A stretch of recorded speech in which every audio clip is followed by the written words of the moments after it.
We're live. Sorry, skip the countdown. We're Well, getting it. good evening, Bucks fans. We are live here at Real Bucks Talk. It is a Monday, and we're getting much closer to the regular season. And we have a special guest on with us tonight. Very excited about that. As always, I'm your host, Michael Plus, joined by Mark Ramirez, and we have Maliki from Dog Pound Dish. He covers the Cleveland Browns, and he's going to tell us a little bit more about Baker Mayfield, who he's covered before. So, Maliki, first of all, welcome. Thank you for joining us. How are you doing tonight? Yeah, no, thanks for having me on. Doing all right. Getting excited for the season. A couple of weeks, almost there. But excited to talk about Baker. I think he's an interesting player, and Bucks are an interesting team this year. Right? Very up in the air. I mean, we've been through roller coasters with Jameis. The thing is, are we getting that with Baker Mayfield? Because everyone's scared of the interceptions, the just staring people down, forcing the issue. I guess that's the big reason why we're having you on here, like to really go into who is Baker Mayfield. I mean, if anyone wants to deep dive into his video on Baker Mayfield, great piece. It's in the description below too, if you want to go check out his channel. But he really goes into like the ups and downs of Baker Mayfield, and that's why we wanted to bring him on, just to get his 2 cents on what is Baker Mayfield, and if there's a system that caters to him, will he be successful like how he was in Stefanski's first season, or will he kind of fall into the bad norm, which was inconsistent forcing the ball? So with that, I'll give you the mic and take it away. Yeah, well, first of all, thank you for having me on. But yeah, as you kind of hit the nail on the head, the biggest problem with Baker is the inconsistency, right? Like we've seen that over his career, not just game to game, but year to year. Uh, really, to start off in his rookie year, you saw the big plays outside of the pocket. That's kind of what I started the video with. You saw him on the move, being able to extend plays, and that was something we really didn't see of him in college. And that's largely why he was a front runner for Rookie of the Year and was the source of the optimism for the Browns heading into the next season. But, the next year in 2019 with Freddie Kitchens, who was terrible in his own right, he just did not know how to play within the pocket. And that's something he still hasn't been able to do. He can't make that third and long throw on that 5-step drop back when you need to sift through your progressions, on a dagger concept or a flood concept, something where you need to go through your progressions. That is not his strength. What Stefanski was able to do with him, and I think this is what the Bucs offensive success will kind of be predicated on, is being able to keep him in structure, right? You have the run game going, the wide zone, get him on play action. He's a very accurate quarterback. I mean, he's got an elite arm. He has the accuracy. The issue is the mental game. Yeah. I mean, Yeah.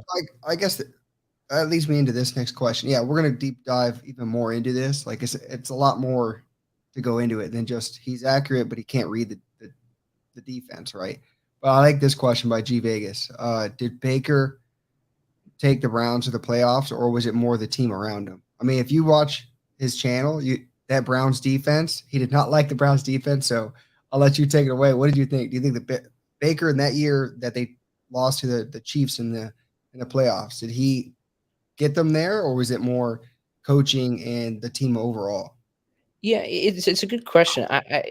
It's maybe a boring answer, but it's definitely both. Like the Browns offense was very talented, right? They had the offensive line, they had the running game. It was definitely the reason why they were in the playoffs. But I actually thought Baker played his best football in those playoffs. I think he was very accurate. He was able to. I mean, if you watch that Chiefs Browns game, I mean the Browns receivers created no separation whatsoever. Like they had one of the worst receiving cores, and the other defenses were just able to play man coverage on them the whole game and load the box and force Mayfield to make the difficult throws. And he was, to his credit, he was able to do that a lot. He definitely played his part. Like I don't think there was much more he could do in those playoff games. But he also faced, some not so great defenses. Like the Chiefs defense wasn't great. The Steelers defense wasn't excellent in those playoffs, but he definitely did his part, and he was a big reason why they went to the playoffs. Yeah, for sure. Yeah, I mean, would you say this is the best situation he's coming to as far as having guys like Mike Evans, Chris Godwin, a good young nucleus around him as far as offensive talent? And then obviously, Dave Canales bringing his offense in here with a system that, Baker has played in before and seems to have success.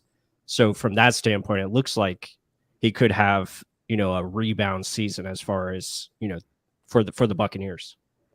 Yeah, this is by far and away the best receiving core he's played with.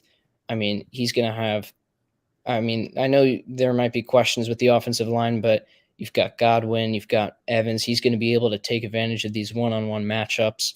The Canales hire was really a very smart one. I don't know if did they do that after or before the Mayfield signing? I think it was before. Before, yep. But he's bringing that wide zone play action scheme that Baker is excellent in. He definitely has the tools around him, and I think if the Bucs run game is churning, they can get those 4 to 5 yards every play. I think that's going to be the important part. If they can get that run game going, I definitely think the passing game will come along with that. Yeah. Go ahead, Mark. We always bring in like fans' comments in the chat. It's just funny, some of the comments in here. I know you're a Browns fan and everything, but this was funny. This is typical. Sooner born. They were 1 in 1,790 before. He took them to the playoffs. Yeah, no, believe me, like I know. I lived kind of through that, and I liked Mayfield. I mean, I really cheered for the guy. I didn't actually want them to move off him after the 2021 season. I mean, regardless of the off-field problems with Watson, I mean, he's a clear upgrade at quarterback. But I definitely think Mayfield can be a good starter in this league. Like his moxie, his personality, it's fun to watch, man. Just from like a pure fan's perspective, you kind of saw him kind of reignite the Browns franchise in his rookie year. And that's something, as a fan, I'm just thankful of. And to me, it's a matter of situation. If he can be in the right situation, he can be a fringe, outside the top 10 quarterback. It's just a matter of, can he elevate the play of those around him? Mm-hmm. Yeah, I think that's a good point. And what you've seen so far this preseason, you've seen Baker just really take what the defense is giving him. He's not really forcing anything. Now, granted, this is preseason, so they're playing a lot of vanilla concepts, and we'll see what happens in the regular season. But so far, it looks like he's just trying to be that consistent player that you speak of. Try to take care of the football and not try to, put his team at a disadvantage. So, like you said, if they can keep him inside of that structure, I mean, there's a good percentage chance to have, a high success rate here week in, week out. So yeah, we're looking forward to it. I mean, this channel has been on the Baker Mayfield train. We feel like he can definitely be the guy within this system, because we talk about the system that they're bringing in here. It's quarterback friendly. It kind of elevates the quarterback play in itself. So I don't know if you agree with that, or if you've seen that, around the league. Yeah, with the Shanahan offense trend, it really does help the quarterback. It simplifies things, and it allows Mayfield to do what he does best, right? Get him on the move, allow him to throw on the run. I mean, he's pretty athletic. I don't think he gets enough credit for that. He can make plays with his legs. And he can make some crazy throws if you can get him on the move, right? Get him outside the pocket, behind a strong run game. And with those receivers, like, they can push the ball downfield on those shot plays. And that's something I kind of wanted to expand on. So, I mean, we're getting Baker. We only see from the outside perspective. You've seen him for years, the ups and downs, the moxie you talk about. But like, who was he as walking up to the podium every week to say win or loss? Was he like the same kind of guy? Was he showing a little bit too much of emotion sometimes, saying the wrong things at times? Like, how was that? Because we went through like I mentioned earlier, the Jameis train, and it was bad at times. Like some things you'd say, you're like, what the hell is he even talking about? Or just blindly saying things. Was there any of that with Baker? Like, is there did his personality come out a lot in press conferences, and was it in a good way, or how would you perceive that? Yeah, not to sound condescending, but I think he took a big step forward maturity wise in that 2020 season. Right, you had in 2019 he was kind of he would show up to press conferences, argue with reporters. He stormed off once or twice. But in 2020, you really saw the accountability factor come into play, and it was really impressive. Like watching his press conferences, he after losses and after that Chiefs playoff game a couple of years back, he took full accountability for it. Didn't throw any of his teammates under the bus. Like I really was impressed with how he took a step forward as a leader. From all accounts, like the Browns players loved him. Like he was the guy in that locker room, and I'm not entirely sure what the reports coming out of Bucs camp are, but I'm sure he's I mean, in Carolina, he was quite likable as well last year, even though that didn't pan out. So no, he's in terms of maturity and that leader aspect that you need as a quarterback. He's definitely taken a step. Mhm. Yeah, and as far as like 2020, and then you go into 2021 for Baker with Cleveland, it seemed like most things went right for Cleveland in 2020, and then everything kind of went wrong in 2021. So what kind of just happened? I know Baker, obviously he got the injury, the torn labrum has been documented. Obviously that affected his play, no doubt. But was it just, were they trying to do things differently in that season as far as like offensive system or scheme, or just didn't Yeah, seem like they were helping him out very much? yeah, it was a tough year because he couldn't move. Like you could see his confidence just tank. Like he was playing really well. I mean, it was only 1.5 games before he got injured in that season, Yeah. but he was excellent in that Chiefs opener. But after he got injured, I think he should have been pulled. I don't know whether that was a Mayfield thing or a Stefanski thing. I think that's just pure speculation. I'd be curious to see what it is. But I mean, he was just not the same player. He was a shell of himself in terms of that confidence. He was, double clutching, bailing out of clean pockets, and he was a statue. Like it was really a mess. Like they couldn't really run the same amount of play action. So there was a lot of shotgun passing, a lot of 3 and 5 step drops, which I thought was ridiculous, right? Because you have a guy that's not his strength Right. necessarily. Was it Yeah. something that they called just because that's all they could do? Or, was it bad play calling? It's up for debate, but it was a mess. Yeah, no, that's fair enough. I wanted to put that out there just because we see a lot of Bucks fans here. They just look at numbers, they look at, Yeah. certain things, and they try to make this assumption that he's a has-been, he's not very good, he can't play anymore. And I try to tell them, you got to look at the context, you got to look at everything that happened in that situation. And this is the first time he's fully healthy.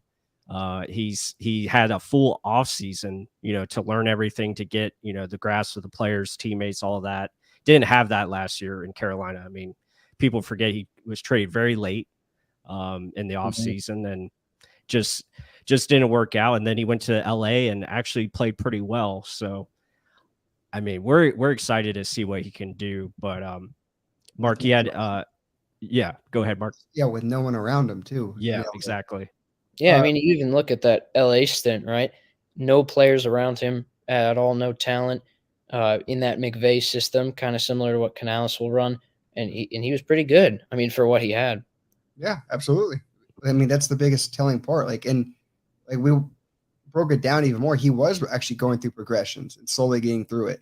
And it's hard. Like you just said, when there's no separation with your receivers and there's no one really getting open, it's all on the quarterback to make a decision. And yeah, he may have had a pick or two in some of these games, but it wasn't like an interception, like uh, brainstorm or anything. But on the good side of it, so I was looking more into your videos because yeah, once I kind of get obsessed into something, I get look into it a little bit too much. So I went into more of your videos. And I saw there was one. It was after the 2020 season, and you were saying how you guys would fix it, how you fix the defense. It was looking really bad. Then you got into Baker talking about restructuring his contract, trying to bring him back, and you were pro for bringing him back. And I heard you say at one point that he was better than Dak Prescott. I was like, wait, what?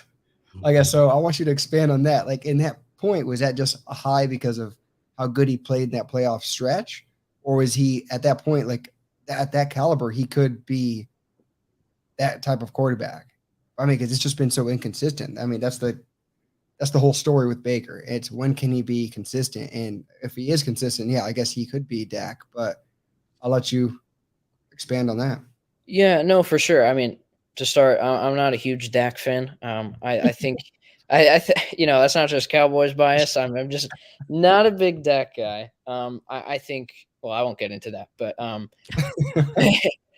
don't want to anger the Cowboys lurkers. Go ahead. It's needed. But yeah, but with Mayfield, I definitely think he has the potential to be better at Dak, even in this stage in his career. I think his accuracy is better. I think what he offers outside of structure is much better than what Dak can offer. Dak has had just a plethora of talent around him for his entire career, pretty much, and hasn't actually been asked to do a whole lot in terms of extending and elevating the play of the offense. And that's what you saw with Mayfield a little bit in that 2020 year, which if he can get into a good situation this year with receivers, what he was able to do in 2020 is elevate those. I think they were like 30th in terms of separation created that year. He put passes on the money every single time. And he's not going to be asked to maintain that same level of, pinpoint accuracy here with Evans and Godwin. But I will say, like, I am definitely concerned about if defenses are going to do post-snap rotation with some of these disguised coverages. Like, it does get difficult for him in terms of sifting through all that. There's room for him to grow with that. I mean, this is only his, sixth season? Like, he's still a younger guy. Like, it's not over. But it's just a matter of seeing that consistent development.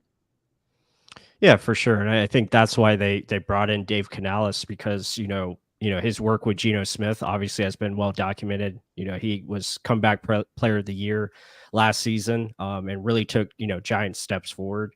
So you're hoping, Baker, with that coaching from Dave, can understand, maybe see the field a little bit better. We already documented a little bit from the first preseason game where he did miss that underneath or the over route over the middle of the field.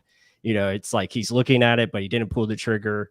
So again, maybe is that something where he's just trying to be overprotective right now? Or if, maybe he's got to figure out when to cut that loose, as when to throw it and when not to. I think is the biggest thing for him, and being consistent in his reads, like you said. But I think what they'll do is they're going to try to get him isolated where it's a 1 to 2 read kind of thing, and kind of make it obvious where he's going to go with the football. Yeah. If he can, Canales obviously kind of helps with that resurgence of Geno Smith.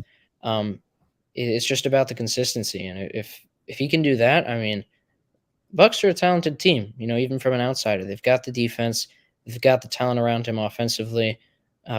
He can put up points. Yeah, so speaking of consistency and everything, but also Geno Smith, I mean, look what happened when Russell Wilson left Seattle. I mean, everyone thought he was like a face of franchise type of guy. He goes to the Broncos, and holy hell, everyone's saying nothing but bad things about Russell Wilson. Now, with a good coach again with Sean Payton, let's see if he goes back up to being that type of quarterback. But a lot of it is coaching helping out the player. And that brings me to this awesome comment right here. Watch more All-22 before commenting. I fully agree. But he said, it's important to keep in mind that consistency is largely impossible in an inconsistent circumstance. And when has Mayfield had any consistency? It's made it hard to evaluate his development. And that's a damn true statement. So I don't know if you can see on the screen, but what do you take from that kind of question statement? Yeah, I mean, he's been on this is his 4th team right now. He's gone through crazy number of head coaches, offensive coordinators, drafted to the worst franchise. A little bit of friendly fire over there, but it's true. he's not been, given the situation that a lot of the great quarterbacks have. You look at guys like Mahomes, right? They're under a Hall of Fame head coach and, given a couple years to sit and learn. But Baker was kind of thrown into the fire. Yeah. I will say though, like if you look at that 2020 season, he was a great quarterback, but there were definitely moments where you saw those lingering issues that you saw in 2021, a little bit in 2022, in 2019, where he wasn't able to execute those complex passing dropbacks that you kind of need to win in against the Mahomes, against the Rodgers, those types of guys. It's not impossible that he regains his confidence, right? Because Baker's a guy that when he's confident in dealing, he's going to benefit off that. His game is really predicated off confidence. So if he can, acclimate to the Bucs offense, kind of get comfortable again, find some, be able to sit for a second and not be traded to another team or Yeah. head coach fired. I think he definitely has potential to develop. Yeah, for sure. Yeah. So I mean, yeah, we all are excited about what Baker can do, and you did a great job of just kind of explaining the details behind Baker's career and what is going to make him successful, what isn't. But I wanted to get a little bit into your channel because it is a great channel that you put up there on Dawg Pound Dish. For you guys that don't know, this is he's a Cleveland Browns fan. Does a great job of videos on them. Now, are you locally in Cleveland, or you live outside of Cleveland? No, I'm actually in Washington. So Oh, okay. yeah. Gotcha. Yeah, so I just wanted to get just some background on your channel. Is this something that you just decided to do, or was it just something that came out of the blue where you wanted to talk more about the team? Yeah, I really wanted to talk more about the team. I think I started it kind of in quarantine with Okay. all that downtime, just starting to getting more into film, learning more about the game kind of for myself, and thought, why not, make a shot at it, and it's panned out so far. So Great content. I mean, like it's Yeah. one of those things where sometimes you watch a video, you're like, oh, great, cool. Next video. This is one where, yeah, I got into it. You put up like little slides to back up what you're saying. You're showing the film, like so showing the areas where it's not just bull crap. You're saying it. You're actually showing it, and that's a huge part of what we try and do as well. And I not just that video. I started going through all other videos that you were talking about, and that's what I guess YouTube channels are all about, trying to I guess like, get the mind tingling and thinking more into what the heck you guys are talking about. And you did it for me. I'll say that. Mhm. I appreciate that. Thank you. Yeah, guys, it's a great channel. I know most of the people in here are Bucs fans, but if you like just learning something about football, I mean, Malachi does a great job of explaining it in a detailed fashion way, which is awesome. Really explains the why. But also, I mean, now I heard you have a Patreon channel. Is that correct? Are you putting most of your content on there? No. I think I Okay. discontinued that. I had Okay. some other things that kind of came up, but I'm gonna post more. I think kind of as we get back into the season, Okay. but took a little bit of a break. Yeah. No, that's all good. We took a break here too as well. So we're getting back in rhythm. So but yeah, no, it's just awesome, to have other channels out there that kind of do similar things like us. We're really big into the film study. But it was just great having you on talking about Baker Mayfield. How do you think the Browns are going to fare this year? How do you like their chances as far as in that division, a very tough division? Oh yeah, I mean I'm happy to trade places with the Bucks. You guys want to come to the AFC? Yeah. Um, yeah, no. I think if they're the NFC, there's a good chance the Browns could be a 2 to 3 seed. Like the Mhm. AFC is just loaded. I think the Browns. I think they're gonna go like 10-7, maybe 11-6. I mean, it's just so hard. They've got a Mhm. great roster. The defense is much improved. They bring in Zadarius Smith, and beef up that defensive line. But Watson's really the big question mark. I have a video coming out about him. I think he'll be fine. I think he'll be kind of in between where he was in Houston and where he was last year. But we'll see. Yeah. And wait, Yeah. before anything, I got to ask this one big question. I saw this on your Twitter. Expand on this. Wait a minute. Wait, bold predictions. Where is it? Here it is. Extremely tight NFC South race, and Saints finish last. Every Buccaneer fan in here is going to love that. Yeah, we'd love to see it. On this tight NFC South race. I'm going to leave it up there, and you can go ahead and talk. No, I mean that. I mean, these are bold predictions for a reason. But the NFC South, like I think the first and last place team, it's going to be like a difference of 3 wins at most. Like it's a really tight division. I have no clue why the Saints are getting so much hype. I think that roster is just getting older. I think their star players are regressing. I don't think Derek Carr is going to have the Matthew Stafford go to a new team and bring this team to a division title. To be quite honest, I think the Panthers are going to win. But I definitely think the Saints are the worst team in that division. Ouch. I smile at it, but yeah, it is crazy how national media thinks they're the overwhelming favorite, and Bucs are finishing 3 and whatever the hell it is, 3-14 now. Caleb Williams, here we go. Baker to Caleb Williams, I guess. Yeah, the Bucs I mean, I was looking at the Bucs roster, kind of catching up on the offseason. Like, I didn't realize they still have like the pieces on defense. That's especially. I mean, they have the potential on offense, but that defense is something else. Mm-hmm.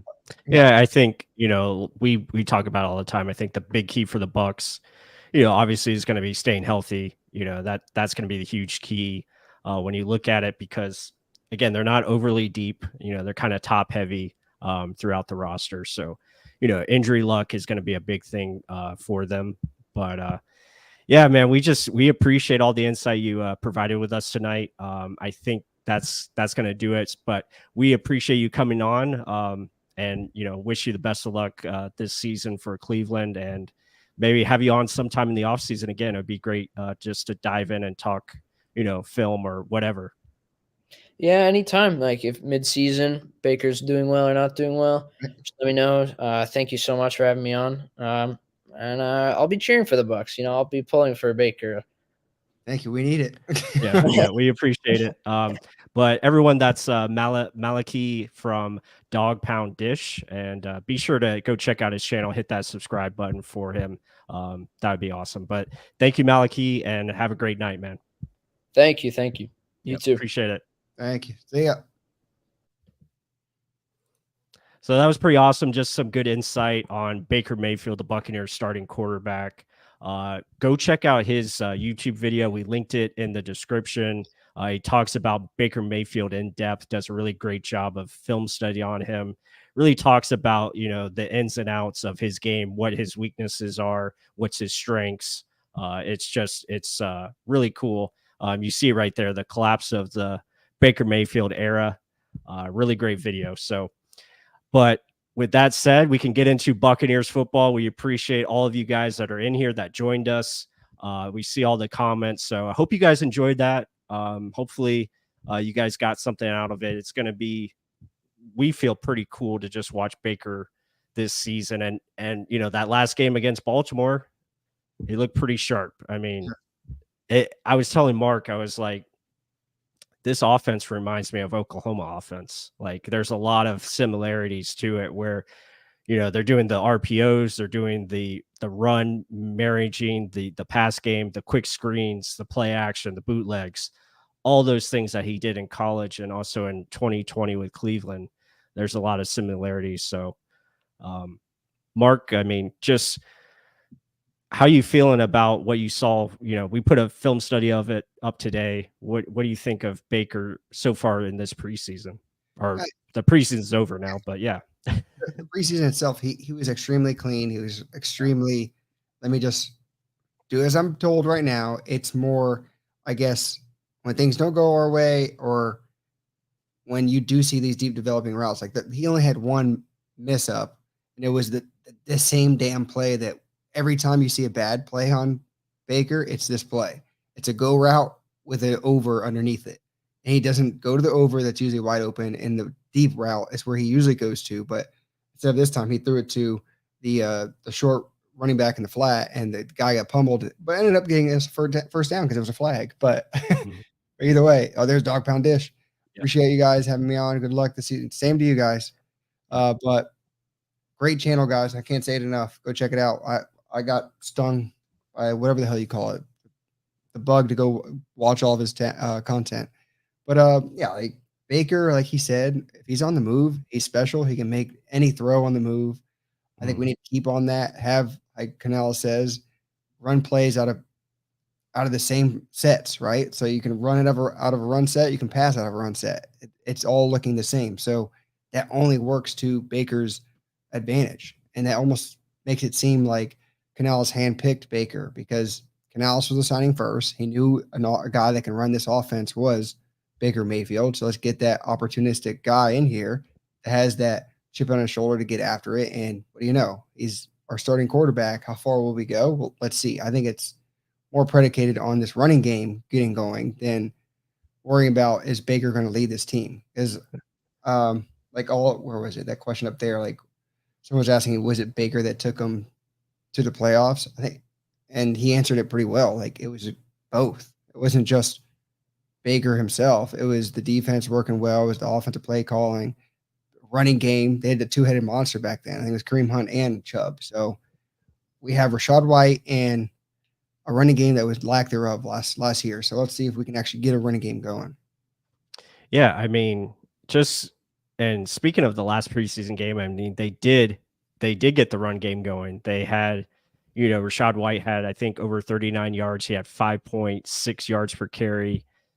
There was a lot of good things. And they had 150 yards rushing in that game, even though it was preseason. I know you're going up against a lot of backups, a lot of guys that aren't going to be on the team moving forward. But still, it was cool to see the Bucs committed to the run game. We haven't seen that in the past in preseason, let alone the regular season as well. So you can see. I was looking for the flags. Yeah, you can see good signs for the run game. We got to see the starting offensive line, and that looked pretty solid, as far as what they're asked to do out there. The left side with Tristan Wirfs and Matt Filer just look massive. They were moving people out of the way. So yeah, it was really cool to see. I think the only negative from the last preseason game was probably that defensive first drive, which wasn't good. But other than that, I thought there was a lot of positives. I know it's preseason, but we did that even last year. Like our opening drives, our defense was terrible for some odd reason, and then they'd start slowly shutting down. Right. But I mean, that's something we hope isn't going to be a habit. But I mean, even from an outside perspective, he literally jumped all over our defense, like saying that all the pieces are there. I don't know what the hell people are talking about. That's something we've been saying forever. And then we added pass rushers to the mix. Look out. If you get pass rushers with an already like monster run defense, blitzes all over the place, and then you have your secondary pieces that are experienced, I mean, just give them a half second to jump a route and let's see what happens. But I don't know, but you want to keep going on the offense? I mean, I want to talk on this. Like, what did you think of Matt Filer? I know he looked big, but to me, like some of those pass sets, he stands a little higher, gets pushed back. For a guy so big, yeah, back a lot.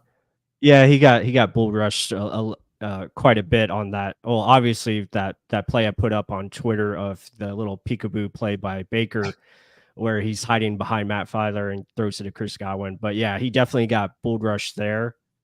So yeah, that's something we definitely have to keep our eyes on as far as pass protection. But when you watch it, you watch that drive back, especially the second drive there, they had these guys just moving forward all times. So there really wasn't many true pass sets where they're asking these guys to be in pass protection. So again, how often can you do that? Can you do that the whole game? I don't know. But yeah, that is something you have to keep an eye on. Hopefully he gets his pad level a little bit down where he can be more consistent. But the run game, I thought he was excellent. He was moving people in the run game left and right. and that's probably why he That's why they got him. brought in Yeah. so early too. He was early in the process too. Yeah. But this is something I wanted to talk about since it's still offensive question. But people were saying this. Mayfield thought he was getting traded to the Seattle Seahawks, and someone else said it here. Wanted Baker in Seattle. Was that something in talks? He could have gone to Seattle or no? I think, well, if we go back to that last offseason, Seattle was one of the teams that was looking at him. Really? Yeah, but I guess for whatever reason they didn't pull the trigger, and Baker goes to Carolina. So maybe old Canales was banging the table for him. Bring his ass over here. Oh, he got him in the long run. There you go. Right. Yeah, it all worked out. But yeah, so I mean, preseason is over. This team is getting ready for the regular season. We're just 13 days away from the first game against Minnesota. Very exciting. And for the most part, this team is healthy. I think that's a good sign. Obviously, we have Antoine Winfield, Kalijah Cansey, Servasi Dennis are kind of questionable right now, but it looks like the Bucs are hopeful all three can be, ready to go by next week. So that's a good sign. And overall, I like what I've seen, from certain players, especially defensively. I liked what I saw from Vita Vea, Shaq Barrett, JTS looked explosive and fast, so I thought that was good. And secondary played a lot better in that second drive, and it was cool to see D Delaney's versatility. Probably should have had an interception, but it looked good for that second drive there for sure. But I think the offense is going to be a lot better. I think that's probably the takeaway we get from this preseason, just watching the offense and the system. It's going to help this team score more points. And you touched on it. It seems like the Oklahoma offense. I mean, you get Baker feeling that, talking about Malachi, talking about how his confidence, once his confidence starts getting up there, he's a hard quarterback to stop. Get him in that type of zone, where he's freaking running around the field laughing. I would love to see that. I mean, that's what I've been kind of saying. I think this year it's going to be an exciting brand of football. We may not be a good team. We may not be a bad team, but it's going to be fun to watch. I don't think it'll be a disaster like some people are saying. 3-14, I'm saying it again, but I just don't see it. I mean, if you can be in a QB friendly offense where Baker can make moves on the run, can be accurate on the run, is almost more accurate on the run, and you got guys like Mike Evans and Chris Godwin that can win jump balls, I think that's going to fit to our favor. And then our defense, how deep it is on the front seven.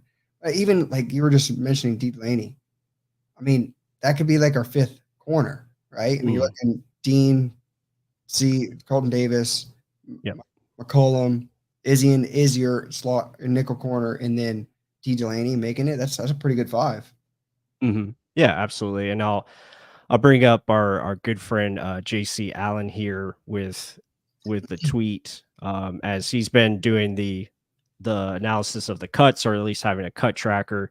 These are all been reported and confirmed. So you see the list there. Not too many surprises. I know a lot of people were talking about David Moore being cut. You look at another one, Pat O'Connor, again, long time Buccaneer, but most of these guys I think will be on your practice squad. Obviously Jose Ramirez here will be on probably the practice squad. Yeah. But when you look at that secondary, I think those are the last positions they're trying to shore up. And I think there's possibilities for them to go out and get some waivers, claim some guys from other teams, especially in the secondary, maybe looking at a few veteran pieces or maybe some younger guys that can come in and help them, with the depth. Because right now you look at it, you have, I'll bring up the Buccaneers depth chart here as well. But you look at it from the secondary, obviously you have Dean, you have Davis. So there you see it. Dean and Davis are going to be your top two guys. D Delaney's that versatile piece. You got Christian Izien as your nickel corner. That was announced on Sunday. And then you have Zion McCollum. And then if they keep 5 or 6, you're probably looking at Josh Hayes and Keenan Isaac as competing for the that last two. And we already know Kayvon Merriweather is probably going to make the team. Yep. So, yeah, I mean, it'll be something to look at for sure. And that's the big talk of I guess not camp, but just how many undrafted free agents or just rookies are on this damn team right now. I mean, Christian Izien is going to be a starter at your nickel corner, undrafted free agent, smaller guy. You're getting most likely, I mean, it's not set in stone, but most likely Sean Tucker will be making the roster, undrafted free agent. But just based off of the heart issue, could have probably been almost a day 2 pick. If he's healthy, the numbers he put up in college probably could have been that. Then you have, where is he? Go to the wide receivers. You have Jarrett. Where is he? There we go. Raheem Jarrett. Probably Raheem Jarrett. Because you saw David Moore is gone, so that almost shoes in Raheem Jarrett. How many undrafted guys are going to be playing roles on this team? And he's going to have to play special teams. So it's just the caliber of talent he showed when he was playing. He immediately popped off on tape. And it's like, you don't get rid of the guys like that. And the same thing we said with the Dawg, Marquise Watts. Literally, if you saw him on the field, he was performing. And we had to put out a video on that. And people were saying, oh, if we can maybe get in the practice squad. I'm like, no. If you put up tape like that, people are going to see it for 1 second. Like, no, I can try and make this guy something on my roster. That's not going to make the practice squad. And that's an other undrafted free agent. That is insanity. That's crazy. Yeah, I mean, and again, great points here in the chat. G Vegas talking about Christian Izien. Yeah, I mean that's fair. Again, he's an undrafted rookie. He's going in there trial by fire, so it's going to be interesting to see how he's utilized and how can he progress week in and week out. It's going to face a lot of tough matchups. That's why I was talking with Mark earlier about adding someone like a Desmond King, a veteran nickel that could come in here and provide that stability back there. But I know, again, he just got cut from his team. So how good is he? Is he still on par? Texans too. Yeah, the Texans as well, who, again, I can kind of see that because they got some, versatile pieces back in that secondary as well, with Petrie from Baylor, kind of a all-around defender there. They're trying to probably get a little bit faster too. Desmond's probably not the fastest on the field, so that's always something you have to be wary of when, certain guys like that get cut. Yeah, but let's pause for a second, guys. If you haven't done it yet, hit that like button, help support the channel. I mean, you're commenting, you're doing all that good stuff for us. And if you're here, you're subscribed. If you haven't, you better hit that button. But let's keep talking. I want to talk more about Izien too, like you just mentioned. Yes, the small stature is what probably scares people, but I don't think we get Desmond King primarily because we want speed. I mean, how many times have we heard speed in the offseason? Want to get faster, we want to get bigger. Clearly, Izien's not bigger, but he's pretty damn fast and he's athletic. So I think that's what they want. Like guys that can jump routes immediately, quick, and as long as they're playing 1,000,000 miles an hour, make a mistake at 1,000,000 miles an hour. Don't be hesitant. And I think that's where Izien, he doesn't hesitate. He just goes. And that's probably what's popping off for Todd Bowles and why he likes it. Yeah, absolutely. I think, again, he's earned that spot. So we have to trust the staff. We have to trust, like you said, Todd Bowles and his defense. It'll be cool to see how that all comes together. But I mean, right now your team is pretty much set. Again, there's going to be some tweaks here probably in the next couple of days. We're going to see most of these guys return on the practice squad. So far, the moves that I like that they're only keeping the 2 quarterbacks. I like that they're keeping the 5 receivers. It just offers a little bit more versatility to add more guys to the defense where you need a little bit more depth, especially in that secondary, especially in the defensive front 7. So I think that's important. So I like what they've done so far, but I'm interested to see if they do make any changes to said backup offensive line. And you also look at safety, I think is probably the biggest question. Because we don't know what's the status of Antoine Winfield, and you're kind of thin back there with what you have currently.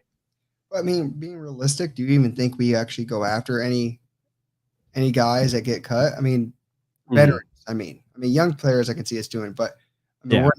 we're not at that team with Tom Brady where we're going for a Super Bowl or team guys will take a pay cut to come here anymore. So Yeah.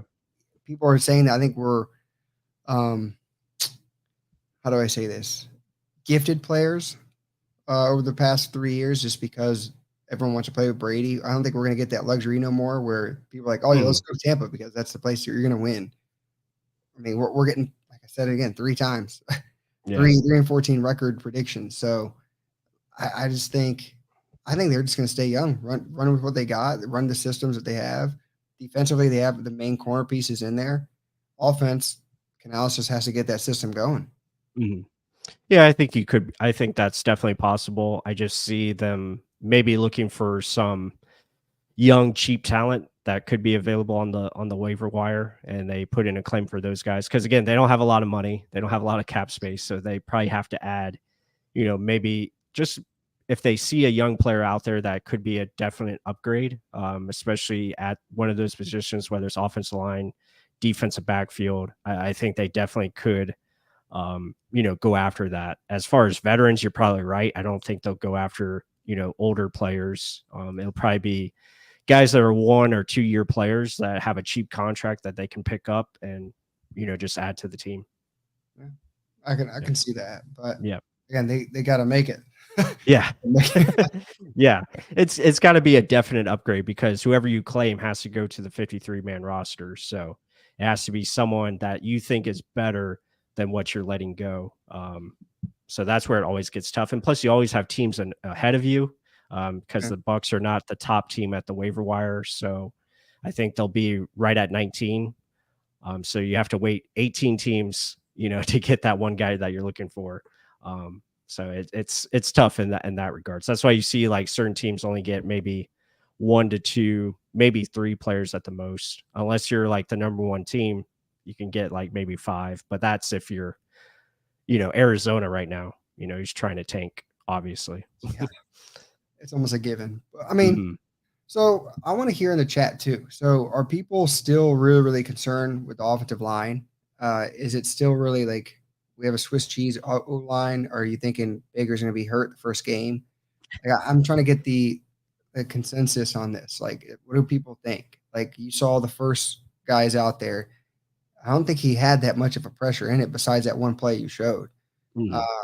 Yeah, things were moving pretty well. But I mean, you saw the whole 5 out there. What'd y'all think? The depth scares you? Absolutely, scares me too. Mhm. Yeah, because usually if one guy gets hurt, I mean, they're usually out there every year. I mean, Yeah. every down, every snap, all the front 5. If one goes down, yeah, you got to hope you can make it until the next guy comes in. But if you got 2 or 3 guys down, you're not going to have a good season. Mhm. Yeah, for sure. Oh, and also I forgot to mention this, but I put a video out on it yesterday. But yeah, guys, Ryan Jensen, that was the news of the weekend. He's out for the year, and most likely it looks like it's going to be career ending, which is very sad to hear. Ryan was probably one of the best Buccaneer free agent signings of all time. I thought he did a great job coming in here and really changing, the culture, the attitude of the offensive line. Really a good player. So he's going to be missed. But again, that's why you draft a Robert Hainsey in the 3rd round back in 2021. So that's a kudos to Jason Light in that regard. A lot of people give him heat for, Yeah. His drafts, but he did pretty good there. Always picking guys in the mid rounds for offensive line. I think that's smart. But yeah, back to Mark's question. I mean, offensive line, depth is always a concern for every team. You hope your starters stay healthy. And it's going to be interesting because again, you're facing more complex defenses. Minnesota is a heavy blitz team. They're going to throw a lot at us as far as from a protection standpoint.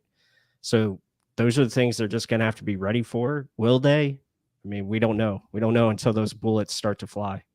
Yeah, I mean, there's a lot of question marks, not just for our offense, but their defense. Yeah, like they got a new defensive coordinator. They're going to be learning, right? This is his first year there, correct? Yeah. Yeah. So, I mean, we're learning on offense. They're learning on defense. To me, I think we would have the upper hand, even though it's a new quarterback, new system. The defense is reactionary. I know they're going to be sending blitzes, but if their guys are thinking on the go, they don't remember which gap they got to fill in or which zone they got to fill. That's a credit to the Bucs. I mean, yeah, Baker's going to know where to throw the ball, but usually he should know that. But I mean, I think it's going to be a fun season. Like I said, I think Baker, if used correctly, can do some good things. And does he have a bigger chip on his shoulder? I don't know. But I liked his demeanor. I like how everyone's confident in him. The coaches were confident in him. And yeah, and if anything happens, Kyle Trask did look pretty damn good. I know it's preseason, guys, but he did look way better. Yeah, and and the people in the chat here are talking about the offensive line. Yes, they did. It was preseason. They were going up against backups in the last game, so that is fair. But just to see the starting unit out there, I thought they were cohesive. I thought they did look good throughout their time, even though it was short lived. But yeah, I mean, we'll just have to see. I think obviously the question marks are going to be the right side with Cody Mock and Luke Gedeke. That's an area where they're going to have to send, they're probably going to have to put resources on that side to make sure they're have help. Robert Hainsey's got to step up as that second full-time, starting center this year. He's got to take a next step up. But the thing with Hainsey is he's really good at pass protection. The only thing where he needs work is the run blocking. So when you look at it from that standpoint, you have left guard Matt Filer, who I think will be okay because he's got Tristan Wirfs on the left side, who I think is going to be just fine. He's an all-pro. He's going to be good. Will there be struggles? Yeah, absolutely. There'll be times where it struggles, but guess what? Dave Canales is smart. He's not going to leave these guys on islands. He's going to make sure he puts the quarterback in a good spot to get rid of the football. I think it's going to be okay just based on how he calls the football game. I think that's going to make the difference for the offensive line. I mean, absolutely. Changing the spot, getting him on the move, getting a running game going would help so much too. I mean, that's something I was saying in past live streams. Like, if you just depend on Gedeke to consistently pass protect the entire game, he's going to look like shit. I mean, that isn't his go-to. He's a way better run blocker. We all know that. He's proven that. And I think it was, where was it? Corey Hall, is he up here talking about how, right tackle and pass pro. I agree. Pass protection, he's not the best. That's why they're probably going to send a tight end over there. But that's why sequencing is huge. Your play caller has to be huge in helping out the players that are on the field, getting right personnel sets in there. I mean, it can't just be consistently throwing shit at the wall and hoping something sticks, right? You got to have a plan in place. And I mean, he talks the talk. We're going to find out real fast if he can walk the walk. And that last little preseason little snippet of plays looked really, really impressive. And if that can carry over, great. Yeah, for sure. I mean, who thought we would ever see a K-Dot and jet sweep? I mean, that was scripted. I mean, I don't think we would ever have seen that. I mean, if you could tell me no shot in hell, Byron Leftwich calling that no shot in hell. If you could tell me that I would see a K-Dot and jet sweep ever in my history of watching Buccaneers football, I would have said, hell no, no way, it's not happening. That would be A and Leftwich. The tight end isn't even used in that offense. They're there for they're a pawn on the chessboard. Yeah, exactly. That's literally what they were. A pawn. That's all it is. And now we're getting end arounds fly. We're getting sweeps. Yep.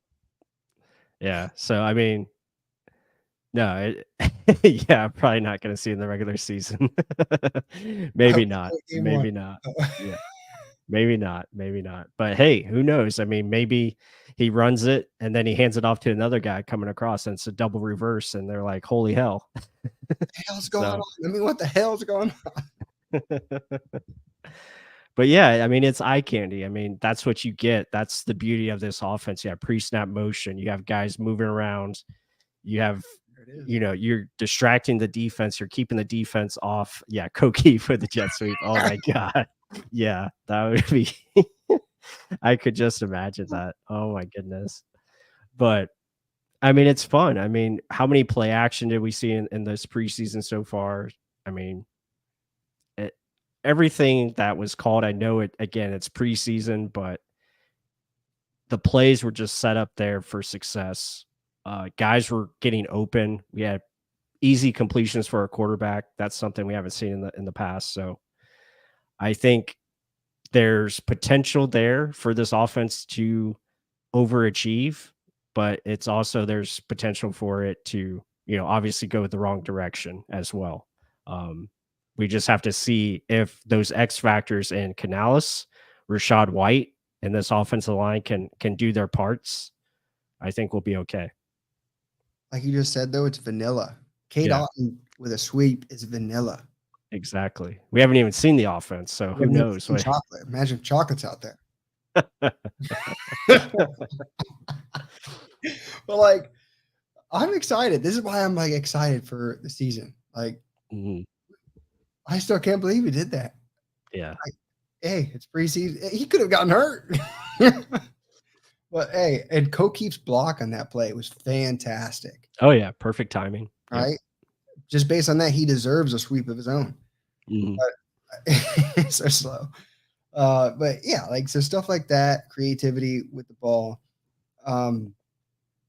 Because that was my one only concern, like the tight end room. Because other than Otten, Kokeef showed he can't catch the ball consistently. Does David Wells make the team? It looks like he's still hasn't been cut. So does he make the team as well? Is a good question. Because I mean, they're going to keep 4 guys because Payne's in there too. Payne Durham. Yeah, it looks like they're going to keep 4. And I didn't even bring that up. I didn't bring that position up as well. I think that could be a position where they maybe bring in somebody from the outside. I saw Dan Arnold got released. I like him. I think he's a good veteran that could come in and help you with the blocking. I think it could help in the receiving game as well, kind of be an upgrade at tight end too. Let Kokeef kind of be that third tight end, and Payne Durham can just develop as you go along. And those guys can kind of be those specialty players for you, where you don't have to put so much on them. But we'll see. I mean, like you said, there's a good chance they just stay young. They let these guys develop, see what they have, be exciting, like you said, and let the chips where they fall. Look what, again, case in point, look what Seattle did. Right. They were like similar things. Yep. Right? So, I mean, yeah, defensively, whatever Todd Bowles wants to do, but I think offensively, Canales, based off what he's learned for 13 years in Seattle, is like, we did it last year with a young, youthful group. And my quarterback knew what the hell he had to do. The offensive system is what's going to get us to where we need to be.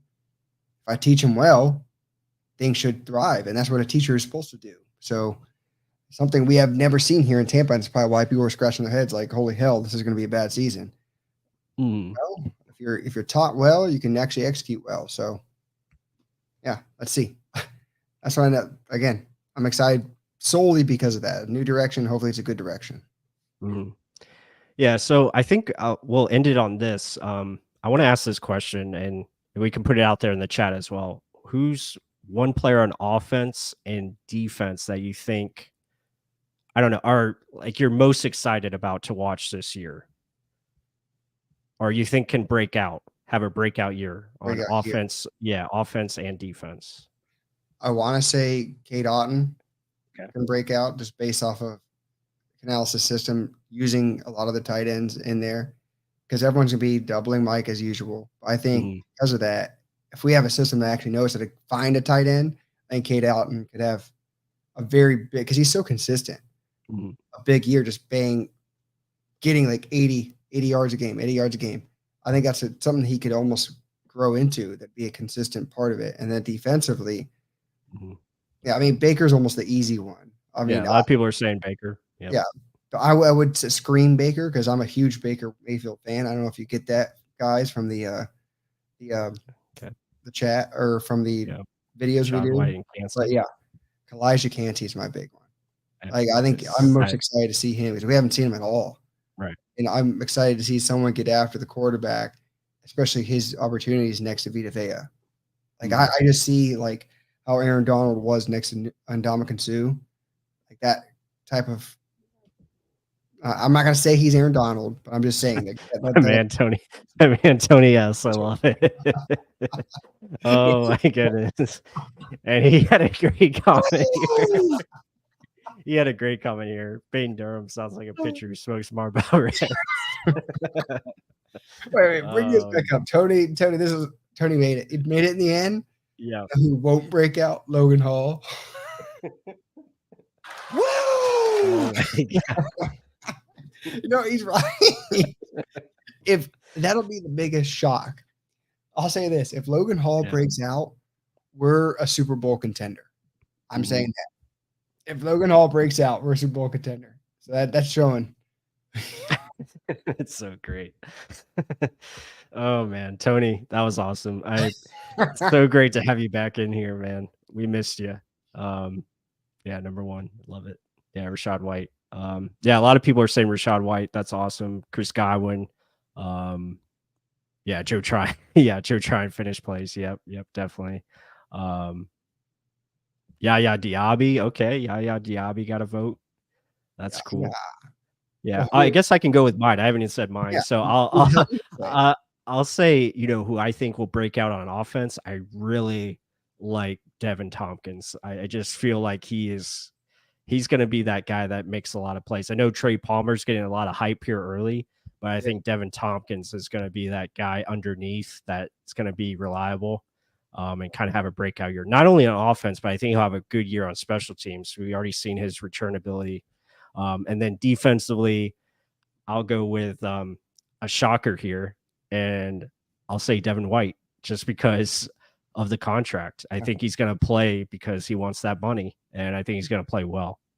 So I'm excited to see what he does as far as getting after the quarterback. So it should be fun. But just look at some more of the comments here. A positive about Logan Hall. Okay, reports were positive about him, so that's cool. Another one for Devin Tompkins. I like it. Logan Hall, but more so JTS. Okay.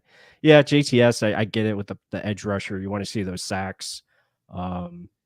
Carlton Davis for Jerron B. Cool. Hey, well, you know what? Yeah. He's the one that was talking the biggest confidence, like saying that we're going to be worried about us actually competing and punching them in the mouth kind of thing. It's like, just because Tom's gone does not mean we're a bad team. And we've been saying the defense is going to be scary. That's why I say if we get pass rush. Yeah, that's going to be the key. Yeah. Carlton Davis, Dean are going to have way more opportunities to pick a ball off. Yeah, just got to catch it. Yeah, just catch the damn ball. And they've been working on the jugs, as they say. So let's see. Yeah. They both have been paid, so let's see what they can do. It's not a contract clear like Devin White. So if you got guys that are on the outside wanting to get more interceptions, you have Devin White just playing with a man with his head on fire, looking for that $20 million a year. Let's see. How dangerous can you be? Yeah, definitely. Yeah, for sure. But again, guys, thank you guys so much for joining us. It's been a great show. We started it off talking about Baker Mayfield, joined by Malachi from Dawg Pound Dish. He covers the Cleveland Browns. He has a YouTube channel. So be sure to check out that link in the description below. But as always, hit that like button for us. We appreciate all the support you guys have been giving us. We have a lot more subscribers here coming in weekly for the live streams, which is cool. Just seeing new people, new faces, commenting on our stuff is really awesome. We love interacting with you guys. So please hit that like button. Comment what you guys think of the live stream. If there's anything that we can improve on, please let me know. I know my intros need work because the intro today was not very good. So I apologize for that. But we're going to get this thing into regular season form, and we're going to be top notch. I think we'll be live next week. I know next week is Labor Day. So I'm not sure. Mark, do you think we're going to be live next week, or are we going to push it to a different day, or? We'll let y'all know. Okay. Yeah. We'll keep you posted on that. I do know I have a fantasy football draft on Labor Day, so we might have to push it to some, a different day as well. But yeah, it's just been a lot of fun, talking football with you guys. Hope you guys are enjoying the film studies. I know we're rolling those out as much as we can. So it's been really cool. But yeah, Andrew, it's good to see you, man. We appreciate you as well. You're always leaving those great comments as always. So, Mark, any last words before we head out? Now, guys, get ready for a fun, exciting football season. I mean, I think there's going to be a lot of like characters being brought out, like getting their emotions out, kind of being their own best self. Like I think they were kind of strapped down with the same old crap from last year's offense and the years past. I think this year they're going to actually see guys get back to having fun again, and that's going to be infectious in the stadium, and I can't wait for that. Mm-hmm. Yeah, absolutely. So with that said, everyone have a great week. Be safe if you guys are in the Florida area. I know we have that hurricane out there, which is likely going to be here Wednesday throughout the day, Tuesday evening, tomorrow. So just everyone be safe, be smart out there, and everyone have a great week. Go Bucs. The roster is almost set. So yeah, can't wait. Let's get to it, man. It's going to be awesome. So everyone, see you till the next one, and go Bucs. Woo!